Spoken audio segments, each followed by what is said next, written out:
Saya mau kasih tahu, kenapa FPI, PKS, dia kok bebas bertindak di Jakarta ini. Tapi dia punya kebebasan bertindak kalau nanti di ibu kota yang baru. Ya mandaunya yang berterbangan, mando-mando saudara-saudara kita dari Dayak. Ya, ini definisi yang disepakati. Bangsa ini menghadapi berbagai bentuk ancaman. Saya sudah katakan dari awal bahwa Indonesia ini adalah supermarket krisis. Krisis apa yang tidak ada di Indonesia ini? Darurat apa yang tidak ada di sini? Nah, itulah kata Bung Karno. Perjuangan saya lebih mudah karena melawan penjajah. Perjuangan kalian lebih berat karena melawan bangsa sendiri.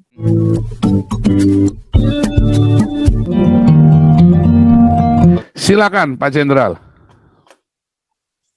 Baik. Luar biasa, tambah ganteng Bapak kita ini. Haleluya, puji Tuhan. Salam damai sejahtera tanpa batas bagi kita semua yang ada di Zoom ini, khususnya. Di dalam nama Tuhan Yesus, Juru Selamat manusia. Amin. Nah, ini ceramah saya tentang pusat kekuatan.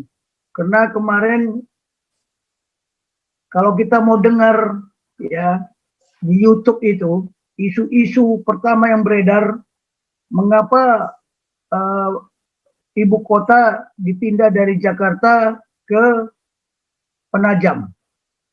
Wah, banyak komentar lah. Ada jenderal, ada laksamana ngomong.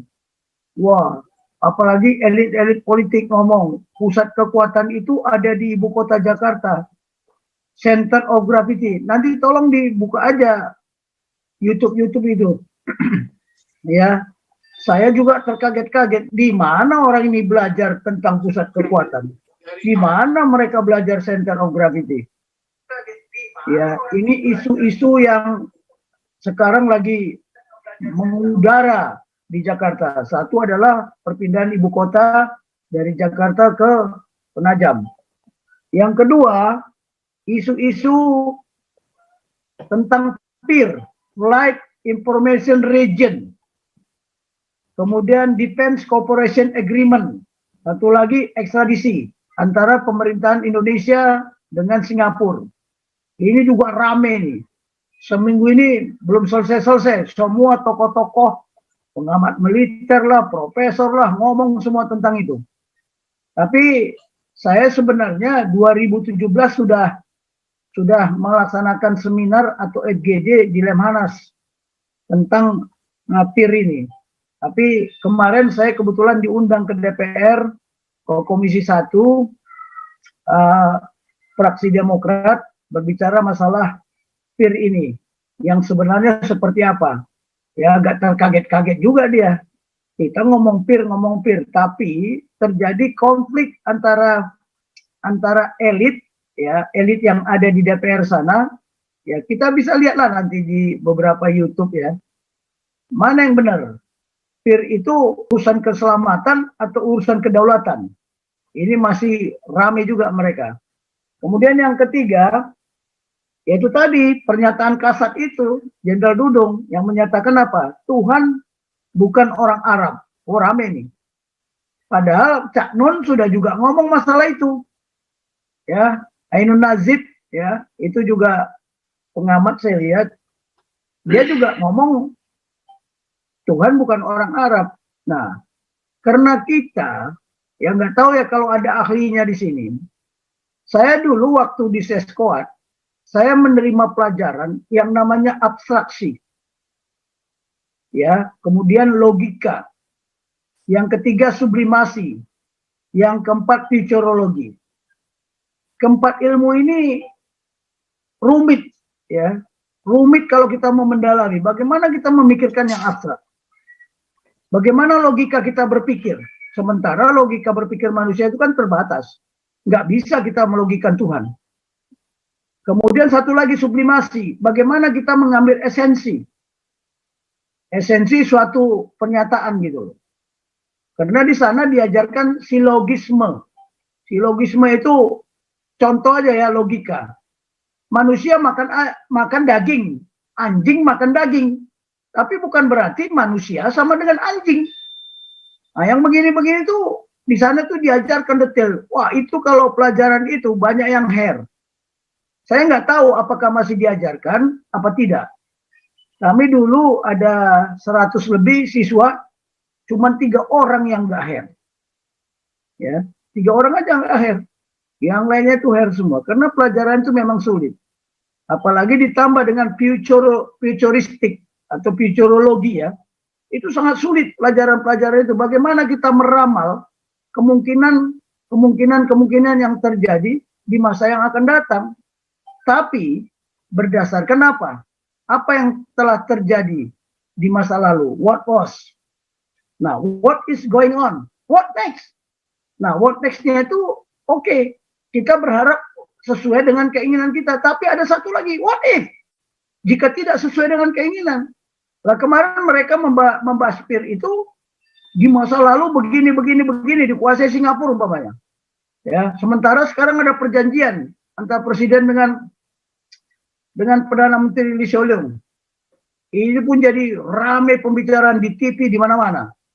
Ya, ini. Itu isu yang apa? Pernyataan Kasat tadi. Ada satu lagi muncul isu baru. Ya, masalah museum Holocaust yang di Manado sana. Itu pun ramai itu semua. Ya, terutama yang paling banyak berontak ya Arab-Arab itu. Ya, Haikal Hasan. Ya, kemudian saya lihat ada Mahfud Siddiq itu. Ya, mantan ketua Komisi 1 di DPR dulu. Di DPR. Ya, dari partai dulu dia PKS, nggak tahu sekarang. Nah, yang begini-begini kita harus punya satu patokan dong. Standar. Ya, benchmarkingnya apa? Apa patokan yang kita jadikan standar? Terutama contoh, karena malam ini saya fokus bicara tentang pusat kekuatan, center of gravity. Center of gravity itu menurut dia seperti ini, menurut si A seperti ini, menurut si B seperti ini. Tetapi kan ada landasannya, ada dasarnya. Dan di Amerika, ya termasuk NATO, membicarakan center of gravity itu sampai dua dekade untuk menemukan center of gravity. Nah, kebetulan waktu saya sekolah ke Hawaii, saya diberitahu oleh dosennya sendiri yang namanya Pak Joseph Strange.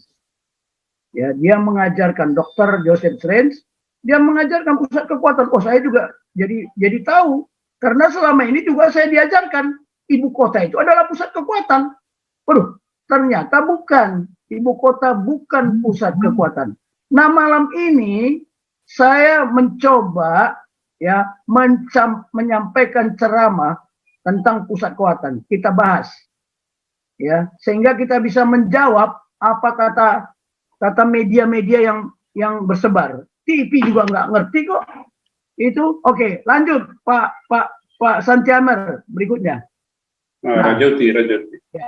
Nah, tujuan kita hari ini kita membahas tentang pusat kekuatan, center of gravity, agar kita tidak misunderstanding dan misconception dalam memahami pusat kekuatan, center of gravity. Untuk apa?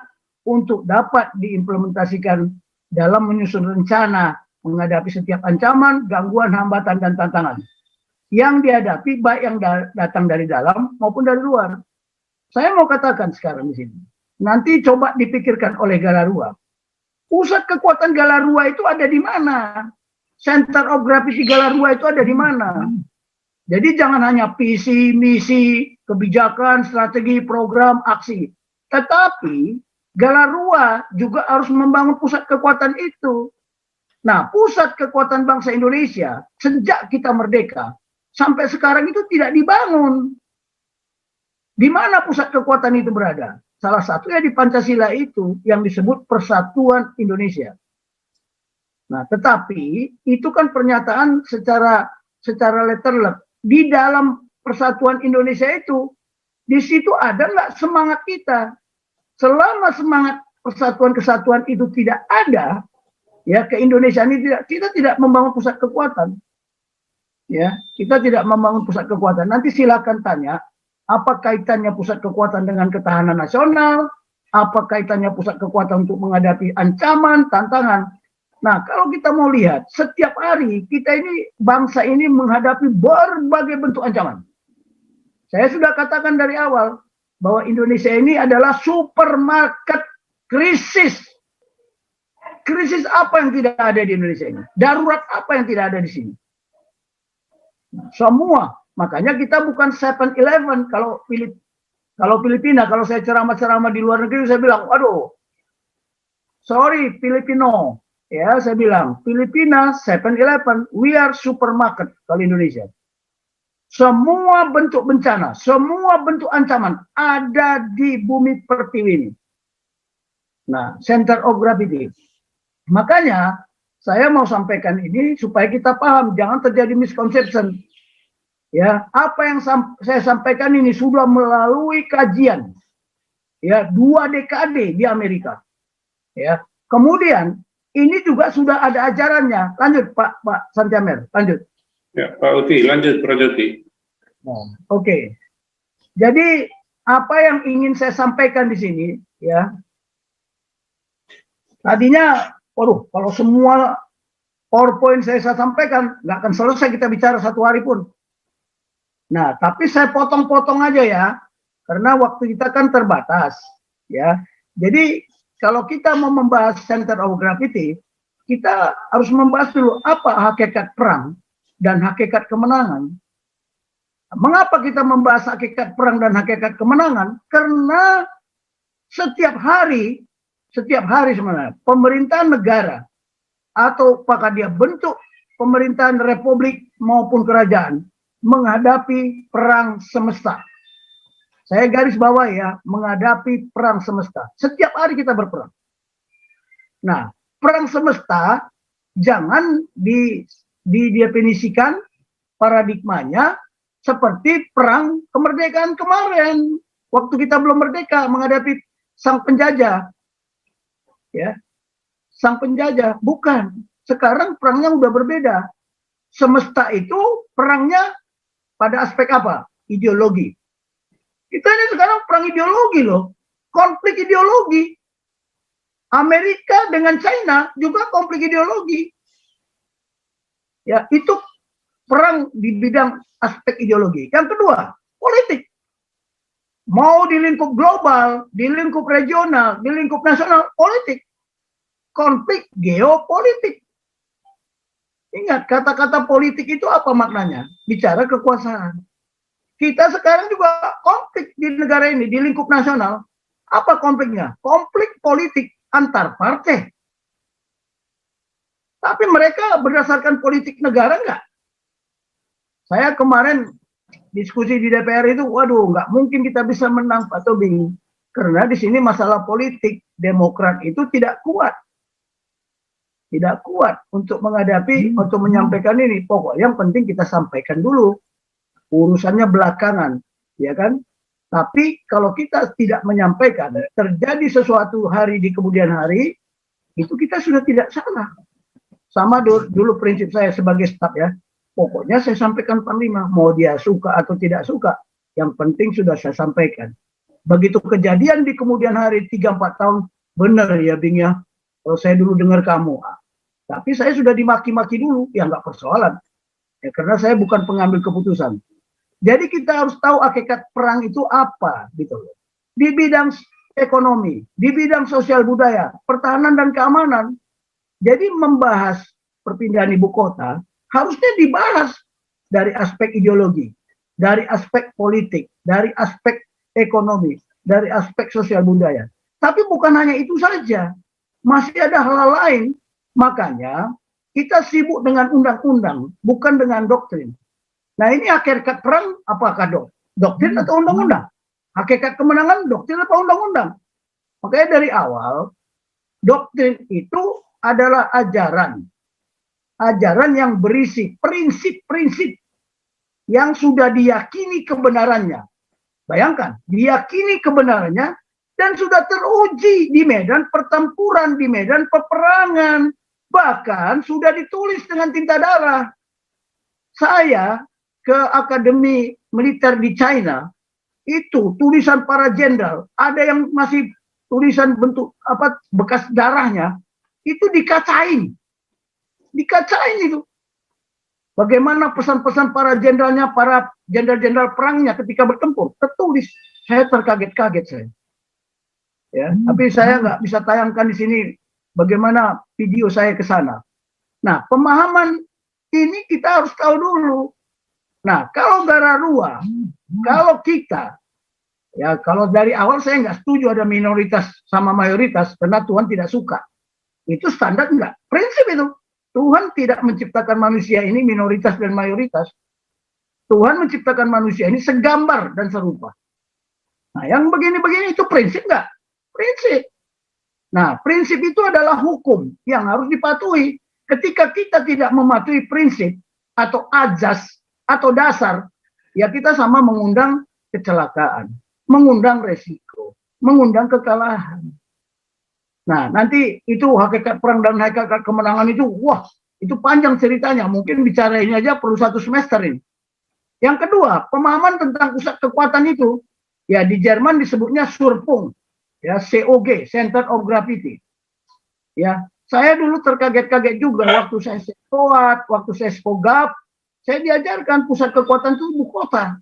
Tapi setelah saya belajar, mendalami, yang mengkaji, oh ternyata pusat kekuatan itu bukan ibu kota. Ya nanti kita buktikan. Kemudian bagaimana komposisi suatu center of gravity.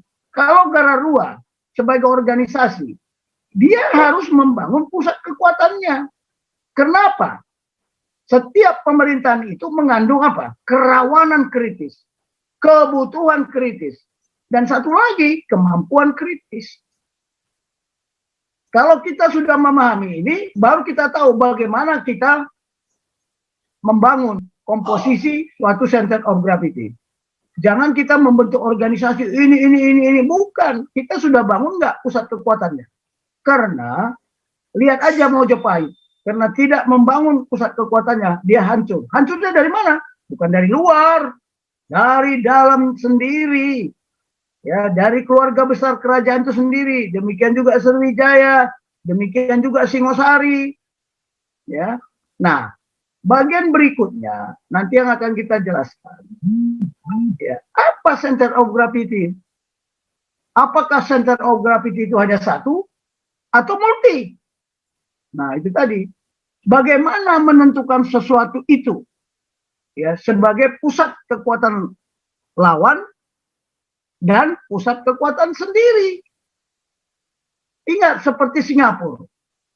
Singapura itu center of gravity-nya, center of excellence-nya terletak di jasa. Jasa kesehatan, jasa transportasi. Pokoknya yang terkait dengan jasa, itulah pusat kekuatannya mereka, pusat excellence-nya, center of excellence-nya. Tapi pusat kekuatan Singapura itu terletak di mana? Disiplin. I don't believe democracy will bring my people welfare. Yang mengatakan itu siapa? Lee Kuan Yew. Saya tidak percaya demokrasi itu akan membawa kesejahteraan bagi rakyat itu. I don't believe. Bayangkan seorang Perdana Menteri ngomong seperti itu. Ya, ngomong seperti itu dan itu dibuktikan sama mereka. Ya, mereka harus disiplin di dalam melaksanakan apa? Itu tadi sub center of gravity-nya karena mereka ada di bidang jasa. Lihat dulu ketika terjadi SARS, apa yang mereka lakukan? Mereka sudah ketakutan. Semua karpet di bandara dibongkar dan diganti. Karpet. Saya waktu itu melihat, waduh gila ini Singapura ini. Kenapa? Itu tadi.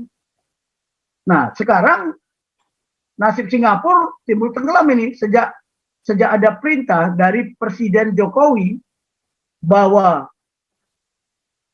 otoritas Flight Information Region harus diambil alih Indonesia. Harus transfer authority. Itu Pak Jokowi ngomong 2017 dan harus diambil 2019. Cuman kok baru tahun 2022, bahkan nanti 2024 baru diratifikasi. Ini ribut semua di DPR. Nah, bagaimana juga kita menstrukturkan pusat kekuatan itu. Sama di Galarua. Bagaimana kita menstrukturkan pusat kekuatan kita? Di Damaris. Bagaimana? Coba aja lihat sekarang, sudah terjadi friksi belum? Nah, kemudian bagaimana mengidentifikasi suatu pusat kekuatan? Pusat kekuatan bangsa Indonesia beda nggak dengan pusat kekuatan Malaysia? Beda nggak dengan pusat kekuatannya Amerika? Beda nggak dengan pusat kekuatan Thailand? Beda nggak dengan pusat kekuatan Israel? Beda. Masing-masing negara memiliki pusat kekuatannya masing-masing. Oke lah.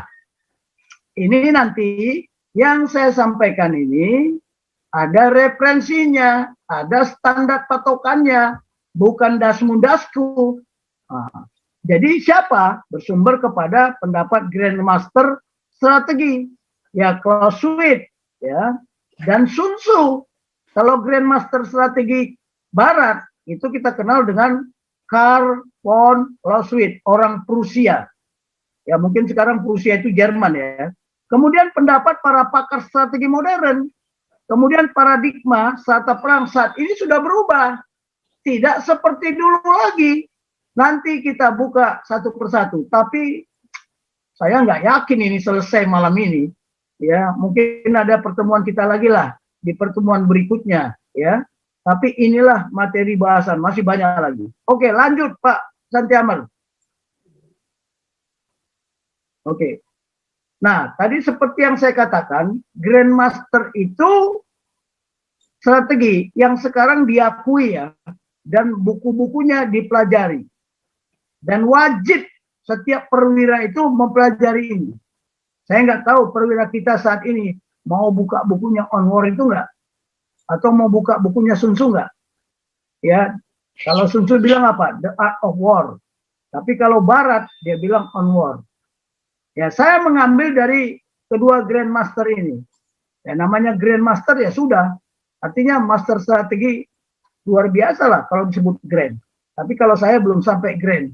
Karena mereka yang menciptakan, kita mengkaji dan kita menstrukturkan sesuai dengan apa? Keadaan di mana kita hidup, di mana kita berbangsa dan bernegara, gitu loh. Baiklah, saya akan coba seperti yang dikatakan Grandmaster Barat. Ya, ini hakikat perang dulu ya, hakikat perang. Kita belum masuk ke kemana? Belum kita masuk ke dalam apa itu pusat kekuatan. Cuman begini aja lah, karena tadi saya sudah katakan bahwa perang itu terjadi di segala aspek kehidupan. Ini paradigma baru ya. Dia bilang apa? Ya, kalau Clausewitz mengatakan apa? Perang adalah untuk memaksa musuh melakukan apa? Sesuai dengan keinginan kita. Kita itu bisa saja orang Jerman kayak Cina kayak apa segala macam lah. Yang mensyaratkan suatu benturan dari dua angkatan bersenjata. Nah, tolong diwaspadai ini. Kemudian yang kedua, dia bilang apa lagi? Kebanyakan masalah ini fokus pada perang di antara angkatan bersenjata dan penggunaan kekuatan secara fisik. Untuk apa? Untuk melemparkan lawannya. Dalam rangka apa? Menghancurkan keinginan lawan itu untuk menentang atau melawan. Nah sekarang masih berlaku nggak perang seperti ini? Nah ini sudah the last resort. Artinya the last resort apa? Penggunaan kekuatan itu ketika tidak bisa lagi dengan diplomasi, tidak bisa lagi dengan soft, ya, tidak bisa lagi dengan smart, baru menggunakan hard.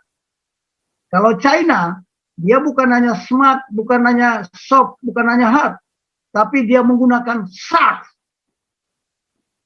power. Ya, itu yang dikembangkan sama Xi Jinping sekarang. Jadi memang strategi ini berubah ya, sesuai dengan perkembangan teknologi. Tapi unsur-unsurnya tidak pernah berubah. Ada sasaran, ada cara yang ingin dicapai, ada sarana kekuatan dan prasarana. Nanti kita lihat apakah perpindahan ibu kota dari Jakarta ke Penajam itu menyangkut hal-hal yang bersifat sudah dibahas berdasarkan ideologi politik, ekonomi, sosial, budaya, dan pertahanan keamanan. Nah, kata Sun Tzu apalagi? Kalau tadi saya katakan perang itu terjadi di segala aspek kehidupan, Sun Tzu bilang apa? Suatu masalah yang sangat penting bagi suatu negara. Suatu masalah yang sangat penting bagi suatu negara. Kedua, menyangkut masalah hidup atau mati. Hati-hati. Suatu jalan untuk mampu bertahan dan hancur. Dan merupakan perintah yang harus dipelajari secara keseluruhan. Apa sublimasinya di sini? Apa abstraksi yang harus kita petik dari sini? Apa substansi? Bagaimana kita melogikakannya ini? Kalimat-kalimat petunjuk-petunjuk yang diajarkan oleh Sun Tzu. Ini prinsip ini. Ini harus dipatuhi. Ya, sekarang orang bilang ibu kota adalah pusat kekuatan. Kalau saya mengatakan tidak, malah pusat kehancuran. Ya. Kenapa? Sudah betulkah disusun berdasarkan ideologi Pancasila? Sudahkah berdasarkan konstitusi? Sudahkah berdasarkan paradigma atau doktrin? Ya, doktrin apa? Doktrin perang. Bagaimana mempertahankan negara ini? Nah, nanti kita kupas pelan-pelan ya. Aduh, kuliah ini mah nggak bisa satu semester ini, Pak Paul, Pak Santi Amer. Semua saudara-saudara yang di sini, coba aja lihat. Membahas dua ini aja kita suruh berapa menit. Oke, lanjut. Tapi nanti silakan tanya jawab ya. Nah, saya sekarang ini kedua Grandmaster ini berbicaranya perang. Tapi sebenarnya tujuan perang itu pada akhirnya adalah perdamaian. Ujung akhirnya, sasaran akhir dari suatu perang adalah perdamaian. Nah, sekarang kenapa kok tidak ada? Harusnya kita membuat di sini. Kalau kita orang yang berpikir maju, the art of peace. Seni dalam perdamaian. Nah, memang saya mau menulis buku itu ya. Tapi saya, sekarang ini situasi saya masih kacau balau lah. Ini aja saya taruh foto istri saya di sebelah ini karena biasanya dia ngikutin kan. Jadi fotonya aja saya taruh. Ini pas hari ke-40-nya. Tapi inilah ya, kemudian hakikat kemenangan. Kita mau kalah atau menang? Saya kira nggak ada negara yang mau kalah lah. Nggak ada negara yang mau kalah. Pasti semua pasti ingin menang, ingin sukses. Kalau ada negara yang mau kalah, saya juga bingung negara mana ini ya. Tadi. Kerajaan kegelapan aja nggak mau kalah, ya kan? Padahal udah jelas, tidak ada yang bisa melawan kekuatan Tuhan, kan begitu. Baiklah, hakikat kemenangan. Kalau Clausewitz mengatakan apa? Everything in strategy is very simple. But, nah ini dia bilang apa? But, that does not mean that everything is very easy. Strategi pemindahan ibu kota ke Penajam kayaknya memang simpel, tetapi tidak sesimpel itu, tidak semudah itu sebenarnya. Nah, sekarang kita mau berada di pihak mana? Nanti kita harus bertanya, kita mendukung pemerintahan yang ada atau mendukung yang anti pemerintah, yang anti pemindahan ibu kota. Kalau kita mau mendukung pemerintahan ibu kota ini, apa yang kita bisa berikan kepada mereka? Apa yang bisa kita berikan kepada negara ini? Tapi melalui kajian yang mendalam dong. Ya. Nah, di sini the spirit of an army ya is apa? Segala macam udah dijelaskan di sini. Tapi saya mau menjelaskan di sini apa kata Sun Tzu. Ya, ia akan menang jika mengetahui kapan saatnya untuk berperang dan kapan saatnya untuk tidak berperang. Ya, ia akan menang jika mengetahui bagaimana menangani. Bagaimana menangani baik mana kekuatan yang unggul dan yang tidak unggul dengan baik. Mana kekuatan yang unggul dengan yang tidak unggul. Seperti kita sekarang. Kekuatan pemerintah ini lebih unggul nggak dengan kekuatan anti pemerintah? Nah, yang satu ini yang saya bikin garis merah, ia akan menang jika memiliki angkatan perang yang dijiwai oleh semangat yang sama pada seluruh tingkatan. Tingkatan itu apa? Mulai dari prajurit, mulai dari PNS, sampai ke tingkat para jenderal. Kalau semangatnya nggak sama, waduh, udahlah. Itu tadi yang saya katakan, kita digerogoti dari dalam. Ini pelajari guys. Nah sekarang kita mau menang menghadapi ancaman-ancaman yang datang dari luar, gangguan, tantangan, dan sebagainya itu. Kalau semangat kita tidak sama, semangat itu ada di mana? Di Pancasila dong.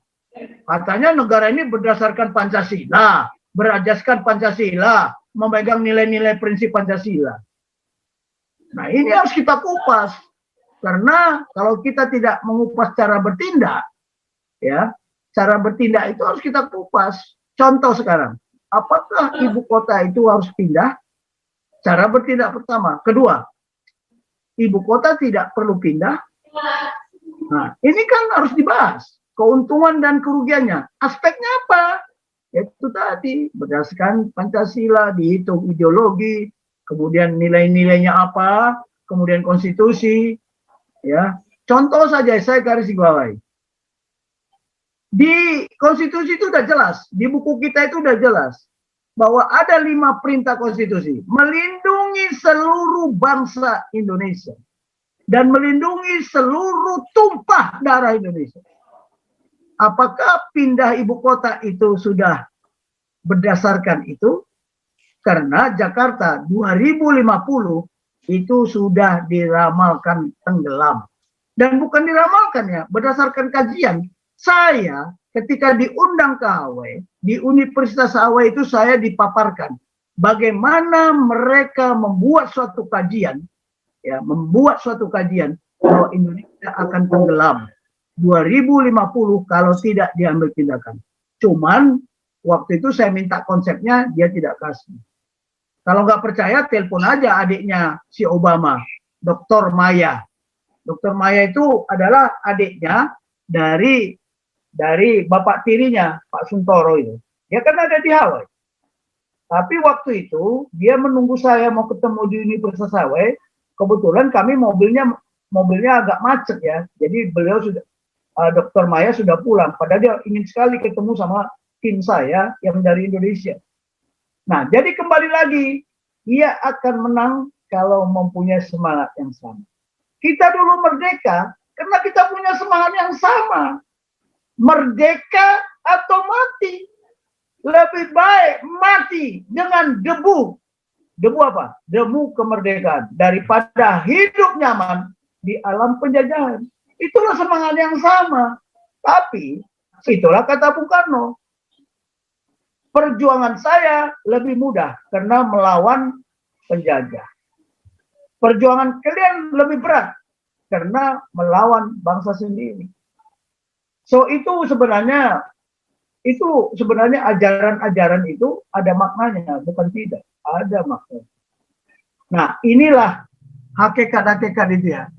Jadi mengetahui kekuatan lawan, mengetahui kekuatan sendiri, ya, Anda tidak akan pernah kalah, ingat tuh, dalam ratusan pertempuran. Tetapi kalau kita tidak mengenali kekuatan kita, tidak mengenali kekuatan lawan, maka kemenangan dari 5 yang kita dapatkan, pasti kita menemukan satu kekalahan. Hati-hati, tidak mengenal kekuatan musuh dan diri sendiri, kita setiap pertempuran pasti kalah. Nah sekarang sudahkah kita mengenal pusat kekuatan bangsa ini? Dan di mana pusat kekuatan itu? Mengapa itu disebut pusat kekuatan? Ini yang menjadi pertanyaan. Oke? Dan bagaimana kita membangun pusat kekuatan itu? Bukan sekedar diomongkan. Ya, NATO, no action, talk only. Nah ini, ya kan? Oke lah, lanjut. Baru satu itu aja bingung kita kan? Oke, pemahaman tentang Schwerpunkt. Kalau orang Jerman bilang Schwerpunkt, saya nggak tahu bagaimana pronunciation-nya, tapi itu yang pernah saya dengar. Center of Gravity atau pusat kekuatan. Kalau menurut Clausewitz, ya pusat kekuatan itu pusat dari seluruh kekuatan dan gerakan yang seluruhnya tergantung kepadanya. Nanti nyanya ini yang harus kita cari. Di mana pada titik tersebut seluruh energi yang kita miliki seharusnya diarahkan. Garis bawahi seluruh kekuatan dan gerakan. Lihat mereka. Mereka menggunakan seluruh kekuatan dan gerakannya. Satu semangat. Siapakah mereka itu? Saya kira udah ngerti lah ya. Di mana pada titik tersebut seluruh energi yang kita miliki seharusnya dikerahkan. Seluruh energi yang mereka miliki dia kerahkan. Nah, artinya kita harus mencarinya. Nya itu siapa? Karena tergantung kepadanya. Nyanya itu apa gitu loh. Yang merupakan ketergantungan dari seluruh pusat kekuatan dan gerakan. Nyanya itu apa? Kalau mereka kekuatannya di mana? Di kilapa itu pusat kekuatannya ada di mana? Kenapa dia bisa bergerak? Nah, ini. Sementara Sun Tzu bilang, know yourself and know your enemy. You will be safe in every battle. And you may know yourself, but not know the enemy. You will then lose one battle for every one you win. You may not know yourself or the enemy, you will then lose. Artinya, kita harus mencari. Lihat, itu ada 5 kata no di sini. No, no, no, no, no, no. Sudahkah kita mengetahui? Sama dengan di Zoom ini. Pusat kekuatan kita di Zoom ini ada di mana? Pak Paul Zhang, dia sudah punya pusat kekuatan. Makanya polisi juga nggak bisa mengambil alih dia. Kenapa? Coba kalau di Indonesia, habis dia. Habis. Ya, saya juga nggak mau ngoceh masalah itu. Biar aja lah Pak Paul ngomong yang terkait dengan mereka-mereka itu. Tapi saya bicara masalah berbangsa dan bernegara. Karena ini penting. Walaupun ada menyerempet ya kan. Yang namanya pericoloso itu kan menyerempet bahaya. Ya nggak apa-apa. Yang penting saya bicara ada patokan standar. Kalau besok saya ketemu, ya saya kalau rencananya mau diundang sih ya dengan Komisi 1 lengkap. Apakah mau diterima apa enggak? Akan saya sampaikan. Kemarin saya sampaikan. Coba Bapak-Bapak pikir. Ada nggak pertahanan ibu kota? Kalau nggak percaya, Bapak ini ada wakil MPR di situ, wakil ketua MPR. Coba Bapak sampaikan sama Jokowi sebagai Panglima 3. Perintahkan aja pasukan yang ada di Jakarta masuk kedudukan. Seolah-olah musuh menyerang. Tadi mana dia masuk kedudukan? Nah, bingung kan? Nah, oke lah. Tapi inilah yang perlu kita tahu ya. Ya ini kok terganggu sebentar. Oke, lanjut. Nah, kita belum ketemu ini pusat kekuatan itu belum. Nah, ini ya. Nah, Serpong, the weight, fokus on effort. Titik berat kita. Sekarang kita punya upaya ya. Diakonia, marturia, koinonia. Di mana titik berat yang harus kita titikkan? Tapi saya melihat ya bahwa kita bermain diakonia dulu. Ya, kalau Napoleon bilang prajurit itu berperang di atas perut. Jadi kalau perutnya kenyang, dia gampang berperang. Ya. Nah, ini masalah pusat kekuatan ini kalau kita lihat dari kamus bahasa Inggris ya, England maksud saya. British, itu kita yang mana yang benar? Makanya sekarang terjadilah mistranslation. Mistranslation ini berakibat misconception. Ya.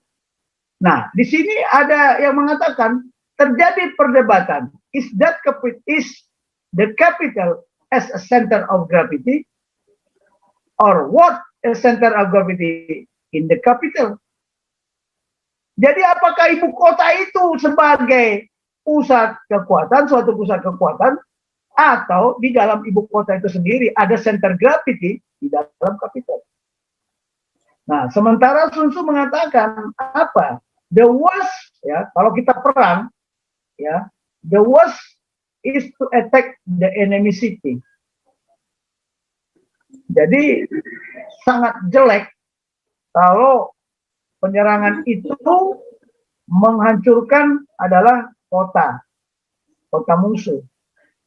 The best policy is to attack while the enemy is still planning.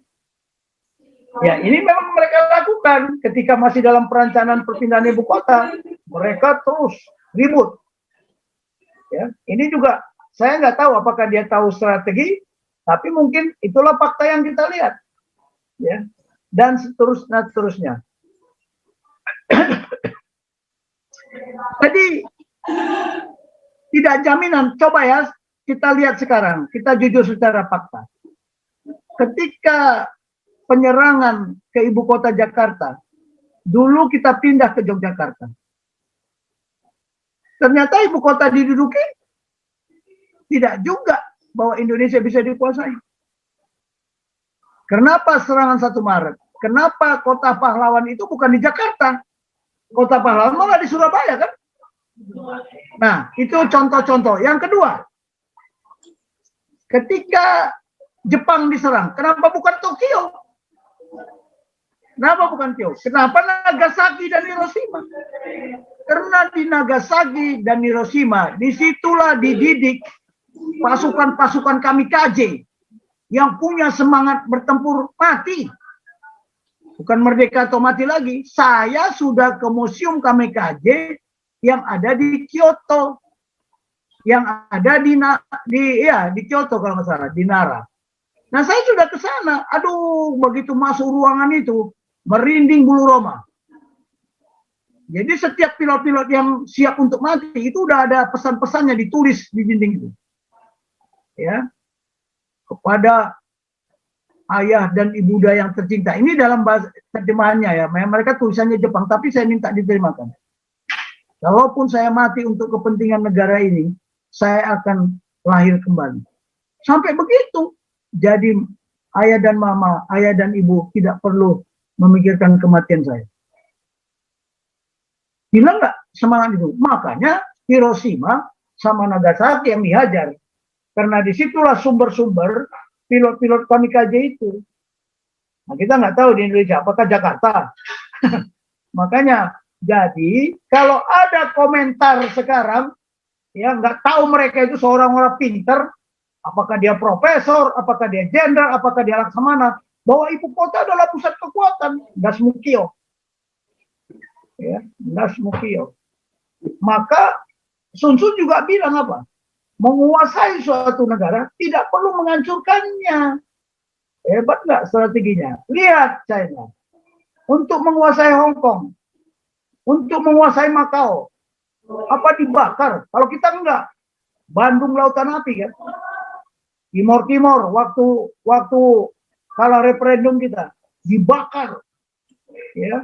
Nah, itu karena doktrin kan? Doktrin kita doktrin Bandung lautan api. Ya kan? Nah, yang begini-begini ini karena sudah tertanam di otak kita, ya sebagian anak bangsa ini mencabutnya susah kalau tidak diberikan pencerahan, pemahaman sebenarnya apa sih yang disebut pusat kekuatan itu dan di mana letak kekuatan kita itu. Sementara musuh tahu kekuatan kita. Saya pernah ceramah ini di Mabes TNI. Jenderal Tobing, Anda berarti membongkar loh. Sehingga musuh tahu. Oh, tunggu dulu, justru musuh tahu pusat kekuatan kita sendiri tidak tahu. Contoh bangsa ini, munafik, tidak jujur, pendendam, iri hati, apalagi, ya, sukanya membunuh. Lah, sesama anak bangsa, makanya dari awal pertemuan saya di Zoom ini, kita ini konflik paradigm, dan apalagi di era milenial ini, semakin banyaklah muncul konflik terminologi. Ketika Dudung menyampaikan, ya, Tuhan itu bukan orang Arab. Geger. Sekarang terjadi debat semua. Nah, silakannya. Tahu nggak? Masa Kasat Dudung dilaporkan? Kan lucu-lucu aja. Sekarang pernyataan itu benar apa tidak? Ya cek aja. Makanya ada silogisme. Makanya ada di situ substansi atau sublimasi. Ada logika. Ya kalau Tuhan itu adalah orang Arab, malah repot lagi. Perang lagi kita. Ya, oke lah. Ini kita bicara pusat kekuatan. Jadi kesimpulan dari yang kecil ini aja. Ibu kota bukan pusat kekuatan. Ya. Jadi ini nanti kesimpulan kecil. Lanjut. Nah, di dalam pusat kekuatan itu ada moral lagi. Moral. Ini kan tidak kelihatan moral kita itu. Jadi saya mau jelaskan secara singkat saja ya. Pusat kekuatan itu ada yang fisik, ada yang non fisik. Nah, Indonesia di fisik atau di non fisiknya? Secara fisik, kekuatan militer kita, kekuatan alutsista kita belum bisa, belum mampu mengimbangi. Saya katakan belum. Suatu saat nanti bisa, iya. Itu yang kita harapkan. Tetapi ada pusat kekuatan kita yang mana lebih dominan, fisik atau non fisik? Ya, outer atau inner? Nah, kalau kita lebih terletak di pusat kekuatan non fisiknya, semangat. Nah, semangat di Zoom ini juga demikian. Pusat kekuatan kita ada nggak di Zoom ini? Walaupun kita banyak ancaman, tantangan. Ya, jujur aja saya juga banyak ancaman, tapi saya peduli apa? Saya ada dasarnya, ada patokannya. Bisa nggak mereka menjelaskan seperti ini? Tunggu dulu. Saya kira Zoom ini beruntung ya. Saya langsung menjelaskan ini. Dan saya dapat dari dosen saya, langsung juga. Ya, bahkan bukunya diberikan ke saya, ada di sini, tapi dalam bahasa Inggris. Ya, saya bukan kegila-gilaan bahasa Inggris, habis tulisannya kayak begitu, bagaimana?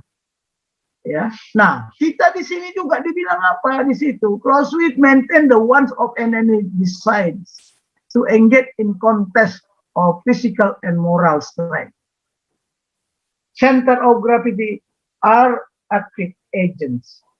Ya, until it ends. Jadi negara kesatuan Republik Indonesia sudah selesai belum? Saya tanya, sudah selesai belum? Kita sudah merdeka, oke. Sudah bersatu belum? Belum. Sudah berdaulat belum? Belum. Sudah adil belum? Sudah makmur belum? Padahal itulah yang namanya visi nasional. Indonesia yang merdeka, bersatu, berdaulat, adil, dan makmur. Bahkan merdeka juga mungkin belum secara de jure, tapi secara de facto. Are we really merdeka?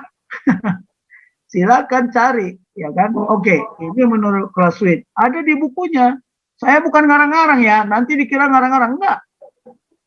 Ya, nah itu coba dia bilang, but if the spirit of resistance burns in the heart of his people.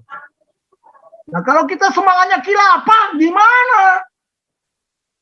Karena semangat khilafah itu nggak ada di konstitusi, nggak ada di Pancasila. Yang bilang ada siapa? Buktikanlah. Ya, itu Abdul Somad juga ngomongnya hebat banget. Kita ikutin saja demokrasi pemerintahan sekarang. Nanti kalau kita sudah berkuasa, kita ganti dengan khilafah. Enak aja, siapa sih Somad ini? Sekolahnya di mana? Nah, begitu ditangkap, ketakutan. Minta maaf. Jadi seperti tikus sekarang. Kemarin ngaung-ngaung nggak karuan-karuan, seperti singa. Seperti yang di Bible itu kan. Singa mengaum-ngaum. Setan itu kan, seperti singa mengaum-ngaum. Begitu ditangkap, ciut. Yang paling parah lagi, diabaikan. Diabaikan sama siapa? Sama temannya. Oke lah. Ini kita sampai di sini, lanjut. Ayo, mari lanjut. Makin serem ini. Makin serem. Makin serem. Karena kita ini kan mau berperang. Nah ini betul. coba. Lebih dari dua dekade ya. Di internal US Armed Forces, Angkatan Bersenjata Amerika, berdebat dan berjuang. Untuk mendapatkan kesepakatan dalam memahami konsep Shortpunkt atau Center of Gravity. Sebagaimana yang dimaksud Clausewitz dalam bukunya On War. Amerika, mereka ya namanya negara barat ya apa namanya ally, ya negara-negara. Bedakan koalisi sama allies ya. Sekutu dengan koalisi itu bedakan. Kalau koalisi itu bisa pecah. Tapi kalau sudah sekutu, mereka menyatu di dalam darah dan daging dan semangat. Hati-hati loh. Seperti Cina dengan Korea Utara. Dulu kan Menteri Pertahanan bilang, Cina dengan Korea Utara sudah menyatu di dalam darah. Hebat nggak kalimatnya itu? Nah, artinya apa? Nah, makanya kita menyatu nggak di dalam darah Pancasila. Semangat Pancasila, semangat konstitusi pembukaan. Ah, tunggu dulu. Karena ada yang merubah konstitusi dengan menggunakan kitab suci. Ya, jadi ini terjadi perdebatan lebih dari 2 dekade. Ya, lebih dari 2 dekade. Nah, setiap operasi gabungan, setiap menyusun rencana kampanye, mereka pasti membahas COG. Membahas pusat kekuatan. Nanti kita buka pusat kekuatan Irak waktu Amerika menyerang Irak, pusat kekuatannya ada di mana? Tapi saya mungkin tidak bisa tayangkan malam ini karena ini berapa lembar? Saya tadi juga bingung, saya kasih tahu ajudan saya. Tolonglah dipotong aja, nanti nggak sempat. Oke lah, lanjut. Perlu kesepakatan tentang COG. Mereka aja ribut, apalagi kita. Nah, oke.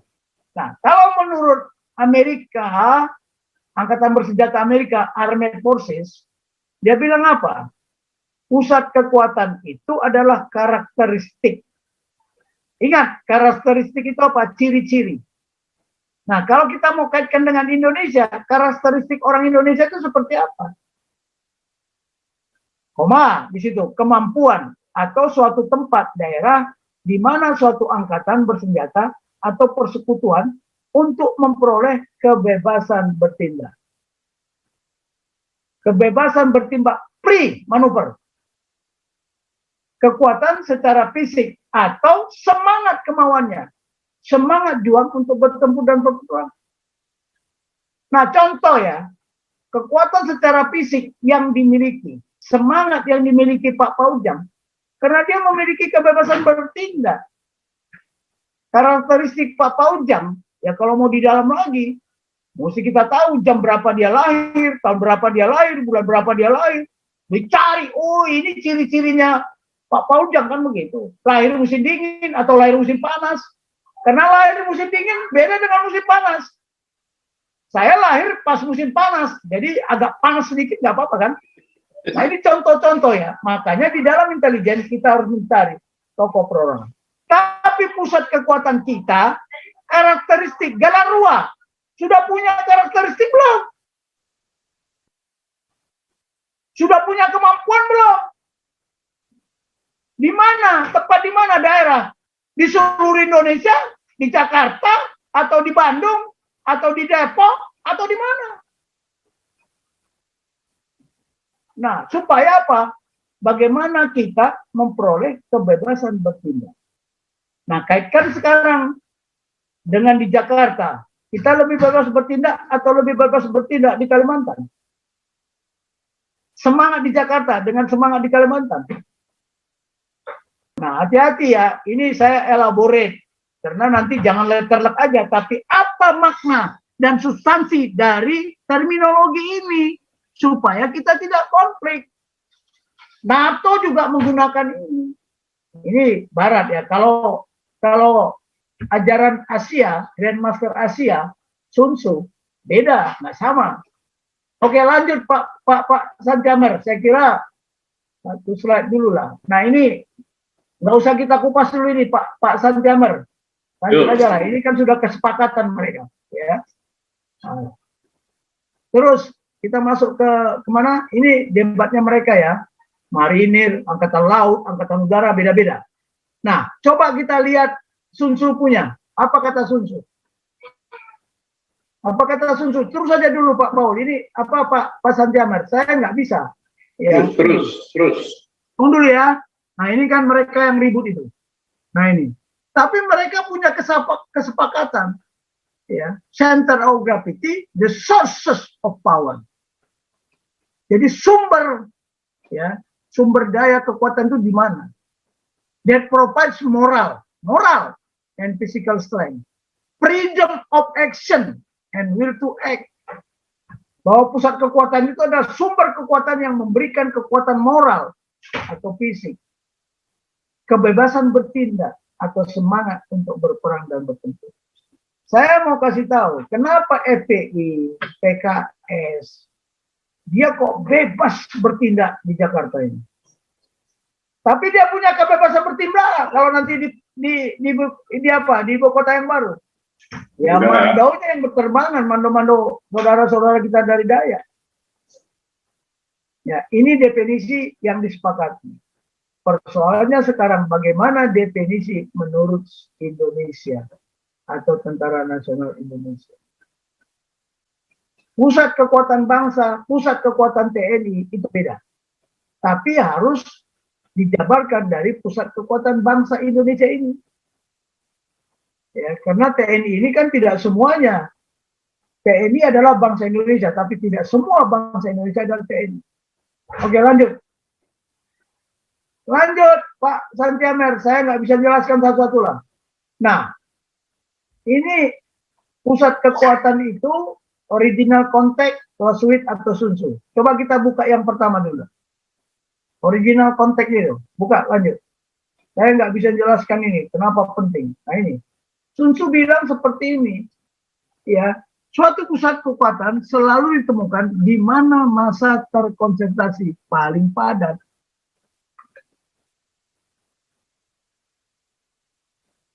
Ya, ini menurut Sun Tzu, menurut siapa? Clausewitz. Tapi kita diskusikan nanti, belum tentu definisi ini cocok dengan kita. Ya namanya harus disesuaikan. Ya. Nah di sini seorang harus selalu mempertimbangkan, ya, yang nomor 6 aja langsung, karakteristik yang dominan. Apakah Jakarta karakteristik yang dominan buat bangsa Indonesia? Oh tidak. Pikiran pihak yang berperang di luar dari karakteristik itu. Oke ya, ini Clausewitz. Nanti silakan baca aja lah. Saya jelaskan satu ini nanti nggak selesai.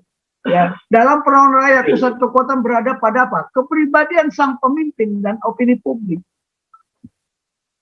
Tapi hati-hati ya, seperti Yugoslavia, pusat kekuatannya ditempatkan, difokuskan pada seseorang.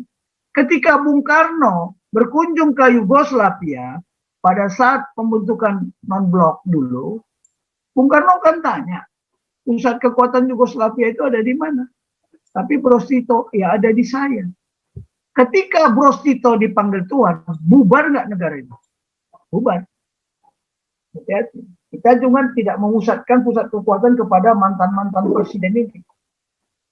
Ya, buktinya apa? Bung Karno dipanggil Tuhan, Indonesia tetap ada. Pak Harto dipanggil Tuhan, Indonesia tetap ada. Tetapi yang paling penting, sudahkah kita membangun pusat kekuatan kita? Lanjut Pak Santiamer. Nah, ini. Setiap penggunaan kekuatan secara parsial, ya, dan yang tidak diarahkan pada suatu tujuan, yang tidak membawa suatu kemenangan, sebaiknya dikecam. Sebaiknya dikecam. Jadi kalau penggunaan kekuatan secara parsial di Jakarta ini kita sudah terpecah-pecah, ya, itu sebaiknya dikecam.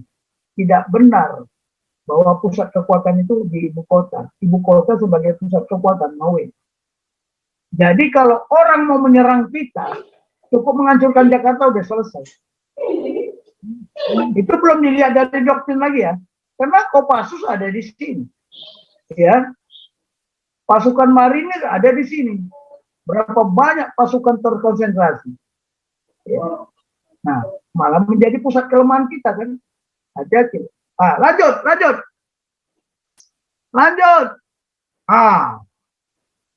Kalau menurut Sun Tzu, ya, you have strength and weaknesses. Kita punya kelemahan, punya kekuatan. Terus Sun Tzu bilang apa? Kelemahan dan kekuatan ini datang dari your position. Dulu Indonesia di ASEAN ini adalah leader. Sekarang sudah tidak lagi. Sekarang kita jadi dealer, semua kita juali. Nah, di sini dia bilang apa? Position yourself where you cannot lose.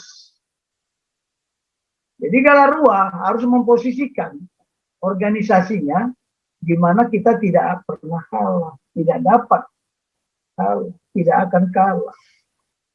The most, ini menurut Sun Tzu ya, the most powerful.